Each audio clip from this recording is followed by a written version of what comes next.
Hey, it's Chris again. I wanted to do a couple videos on the weekend. It was a little noisy in my apartment, so I figured I'd go to somewhere that's a little bit nicer to look at. Man, what a long weekend. I watched most of the Davos coverage, and we have a deep problem with our president. It's one thing when you can't admit that you're wrong, like as a personality trait, but I don't even think it's that. I think it's not just ego. I think the people around him are so afraid to admit that his brain is pudding that they can't admit to any simple, even minor wrongdoing. For example, he called Greenland Iceland multiple times, and Carolyn Leavitt said he was talking about an icy land. I mean, that's 5-year-old lying level. That's absolute nonsense. Obviously, he was talking about Greenland. Obviously, he misspoke. And that's all he had to say. He had to just say, I misspoke. No big deal.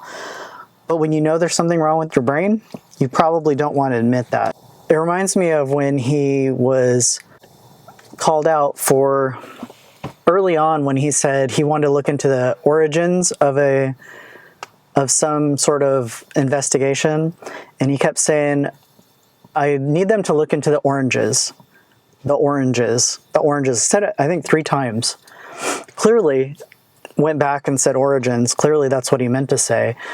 Also, Tim Apple was another one where, oh no, I was talking about Tim Cook, who works for Apple, and I was looking at it, I'm like, no, you just misspoke. It's not that big a deal. Unless your brain is pudding, in which case you can't really admit to anything. They just lie so brazenly, and it's gotten so bad. I don't know where you go from here, honestly. And some of this stuff is the most human, understandable things that you can do. We all misspeak. But like not being able to admit it is a whole other thing. If you go back to Obama in a tan suit, that was the worst thing ever. Obama having mustard on a hot dog was just the worst thing ever. And this guy just says the most ridiculous nonsense constantly. It is definitely a double standard.